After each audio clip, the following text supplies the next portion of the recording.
Bonsoir à tous et bienvenue dans l'émission Droit de dire. Chaque semaine, vous commencez à le savoir, nous revenons sur des sujets, des thèmes peut-être pas assez abordés dans notre quotidien et pourtant essentiels. Avec Patricia Brafland-Trobo. Bonsoir Patricia.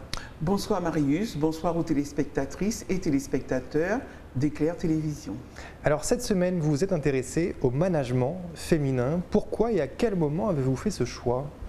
Alors, pourquoi j'ai fait ce choix? J'aimerais quand même dire que j'ai participé le 11 mars à une très belle conférence, une très belle initiative qui avait été organisée par la Chambre de commerce et d'industrie de la Guadeloupe avec sa section qui s'occupe des TPE, des très petites entreprises, qui est menée par Madame Edith Evrilus, et il s'était agi de récompenser des femmes chefs d'entreprise. Et elles avaient, je crois, entre 27, si je ne m'abuse, et 81 ans ou 80 ans. Donc c'était vraiment un panel de femmes qui avaient eu des parcours très exceptionnels et j'ai été très heureuse d'être là. C'était un très beau moment pour la Guadeloupe et ça m'a inspiré ce thème. Je me suis dit, mais voilà une chose dont on ne parle jamais, qui semble être presque naturelle en Guadeloupe, le fait que des femmes managent. Eh bien, je me suis dit, ben tiens, dans la continuité du 8 mars, on va encore en mars parler des femmes et du management féminin. Pas le management au féminin, mais le management féminin. Alors, ce n'est pas la première fois que la question du féminin vous intéresse, puisque dans votre livre Noir et Manager, vous avez tenu à féminiser le terme noir. Pourquoi ? Alors, pourquoi j'ai écrit Noir et Manager? Il y a beaucoup de personnes qui me posent la question Noir et Manager. C'est vraiment pour mettre l'accent sur quelque chose que je savais depuis très longtemps, c'est que les femmes ont toujours travaillé en Guadeloupe. Les femmes ont toujours créé des entreprises, les femmes ont toujours dirigé des entreprises. Nous avons une majorité de femmes qui mènent les foyers en Guadeloupe, donc par définition qui sont chef, entre guillemets, d'une petite entreprise qu'est la famille, donc je ne pouvais pas les occulter. Et il faut savoir aussi que la cellule familiale guadeloupéenne, c'est une cellule matrifocale, c'est-à-dire où la mère est présente et où le père est très souvent absent. Il y a aussi le fait que les femmes accèdent de plus en plus aussi maintenant en Guadeloupe à des postes à responsabilité. Donc, elles sont de plus en plus cadres dirigeantes, cadres moyennes ou même PDG. Il y a aussi le fait que les femmes sont plus diplômées en Guadeloupe et en général dans le monde et en France plus particulièrement, les femmes sont plus diplômées que les hommes. Et lors de la conférence de la CCI, Pierre-Yves Chicot rappelait que dans le master de droit public en Guadeloupe, il n'y a que des filles. Jusqu'à la licence, il y a encore des garçons, mais une fois que le cap Master 1 et Master 2, les garçons disparaissent, il ne reste plus que les filles. Donc, toutes ces raisons ont fait qu'il fallait absolument nommer les femmes dans le titre de cet ouvrage. Alors, pourquoi se pose-t-on la question du management au féminin en particulier? Alors, on va corriger tout de suite, Marius, ce n'est pas le management au féminin, mais c'est le management féminin. Parce que si on dit management au féminin, ça veut dire que le management, il n'est pas féminin à l'origine et qu'on en parle au féminin. Non, c'est juste qu'il y a un management masculin et un management féminin, si on peut dire. Mais on verra que ce sont des choses qu'on peut déconstruire aussi. Alors, pourquoi la question du management féminin se pose? C'est parce que les femmes qui sont dans les entreprises, parfois, elles sont ou confrontées à ce qu'on appelle le plafond de verre, ou alors aussi, une autre expression, le plancher collant. C'est-à-dire qu'elles ne décollent pas. Ou elles butent, ou alors elles ne décollent pas du tout. Donc, elles ne peuvent pas accéder à un certain nombre de postes d'encadrement. Il y a aussi le fait qu'on dit que les femmes sont moins combatives, moins ambitieuses et donc moins bien armées que les hommes pour accéder à ces postes. Il y a aussi leur relégation dans des positions de moindre responsabilité et de moindre pouvoir. Il y a aussi un autre élément, c'est la préférence qui est accordée au comportement masculin dans la manière de manager. Autre élément, le poids des habitudes qui contribue à privilégier les hommes naturellement pour les postes d'encadrement, parce qu'on se rend compte souvent que les hommes pensent aux hommes, ils pensent très rarement aux femmes. Il y a aussi un autre élément, c'est le mariage et la maternité, qui mettent malheureusement en berne souvent les carrières de ces femmes. Et dernier élément qu'on peut citer, mais il y en a énormément d'autres, c'est le fait que les femmes font souvent un arbitrage entre leur vie personnelle et leur vie professionnelle. Quelles sont les caractéristiques du management féminin ? Alors, du management féminin, Marius, vous allez prendre l'habitude de dire le management féminin. Alors, les caractéristiques du management féminin, on va dire qu'il n'existe pas au sens propre, où il signifierait une organisation du travail, une organisation des équipes qui serait fonction du sexe de la personne. Donc, on peut dire tout de suite que, parce que beaucoup de personnes prêtent énormément de vertus aux femmes lorsqu'elles managent. Donc, il n'y a pas une caractéristique intrinsèque au management féminin. Les différences entre masculin et féminin ou hommes et femmes sont souvent des différences culturelles. Ce n'est pas de l'inné, c'est de l'acquis. Alors, il existe aussi des représentations, voire des discriminations que les femmes, lorsqu'elles managent, qu'elles reproduisent parce qu'elles les ont intégrées dans leur mode de fonctionnement. Et c'est là qu'on se dit parfois, moi j'ai entendu des personnes dire, c'est une femme, mais elle manage avec un cœur d'homme. Mais en fait, c'est une personne qui avait intégré des schémas de management masculin et qui les reproduisait. Il y a aussi un élément qui peut caractériser le management féminin, on va dire, c'est une différence qui est liée à l'impact de la maternité sur les carrières et sur la façon dont les femmes appréhendent leur engagement en fonction de cet élément maternité. Et dernier élément, on peut dire aussi que les comportements des femmes qui managent sont dictés par l'environnement de travail. En l'occurrence, l'entreprise, le secteur, la fonction, la culture d'entreprise et les caractéristiques individuelles, l'âge, les désirs de promotion, de formation, les choix de vie, les challenges et tout le reste.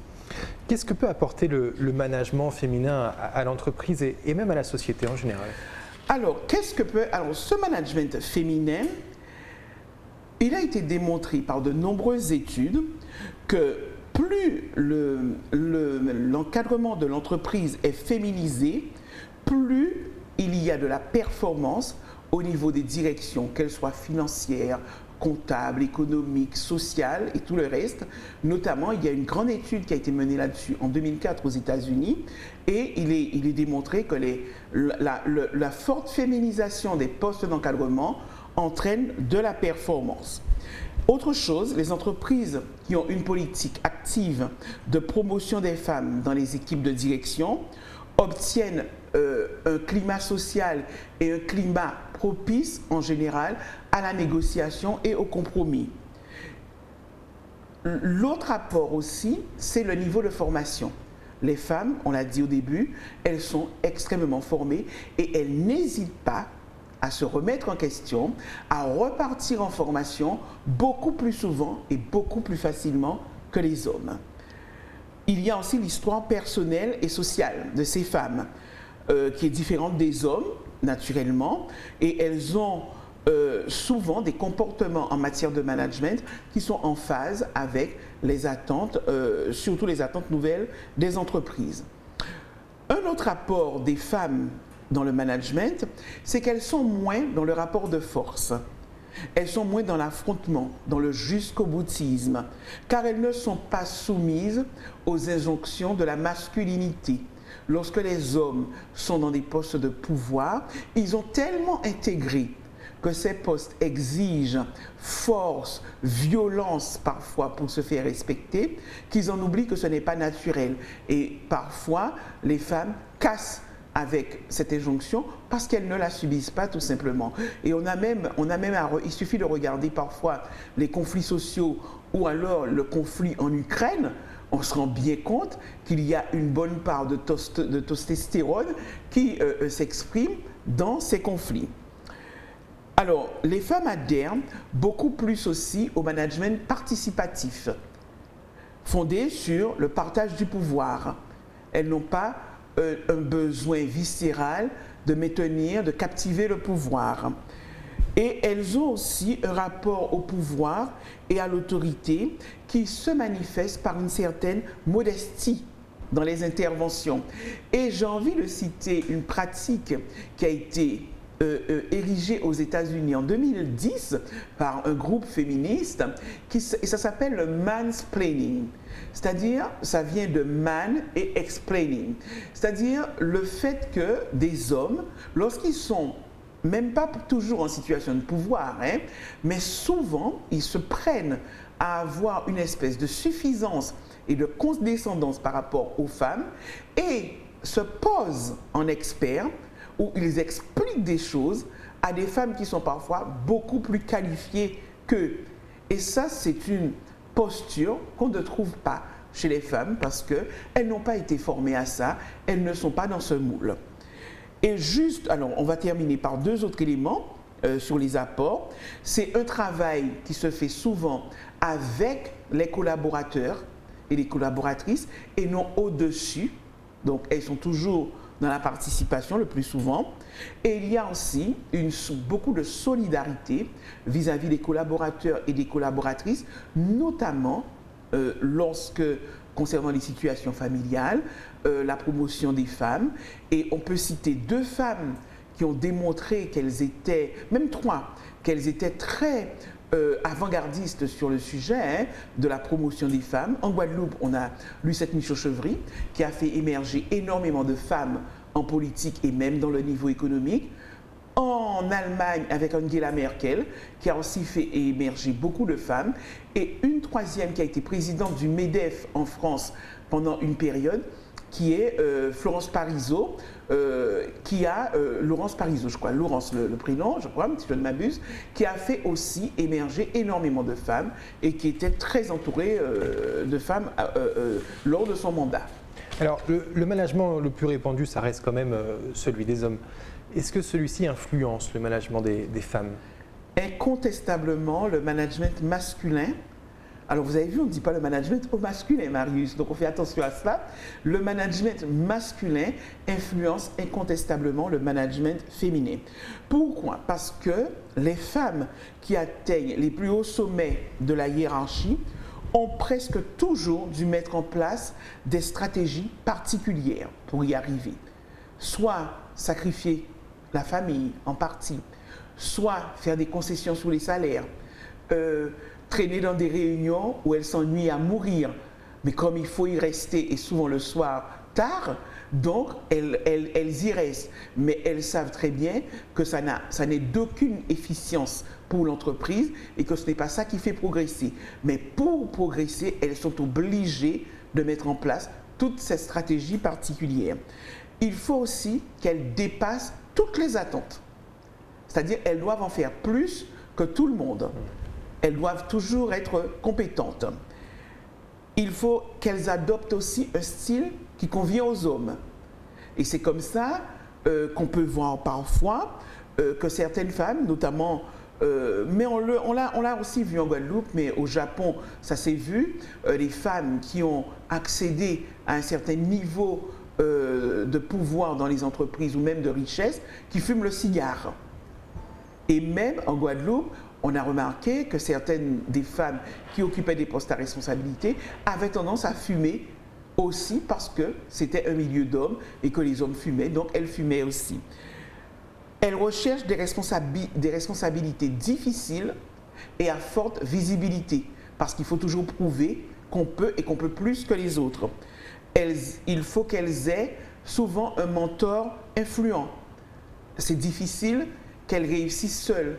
S'il n'y a pas un homme pour pousser leur candidature, pour les accompagner, il est difficile qu'elles réussissent seules.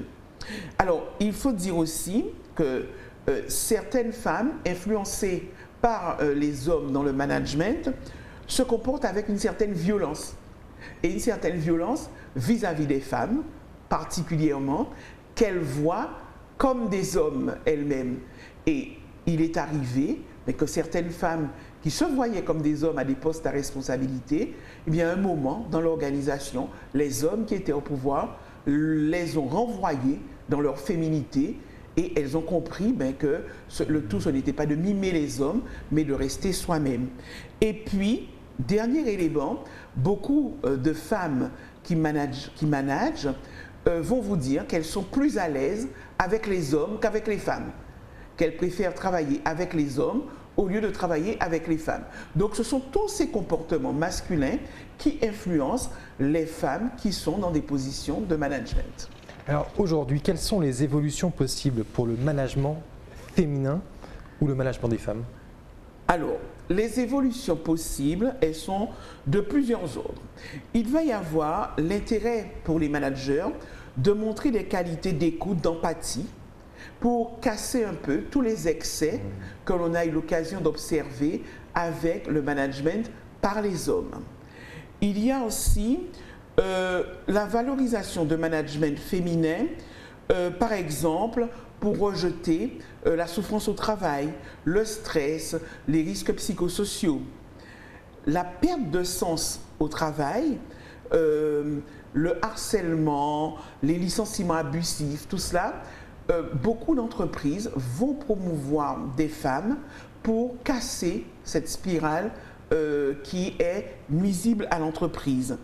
Il y a aussi un nouveau phénomène que l'on appelle depuis quelques années quand même, c'est la responsabilité sociale des entreprises, la RSE, la responsabilité économique, sociale et environnementale, où l'entreprise est pleinement actrice du développement de la société dans laquelle elle évolue, certes économiquement, mais aussi socialement. C'est-à-dire que l'entreprise doit permettre que tout le monde travaille dans de bonnes conditions, que les collaborateurs et les collaboratrices soient, on va dire, heureux, en tout cas soient bien dans leur travail, et que l'impact économique de l'entreprise ne soit pas non plus négatif.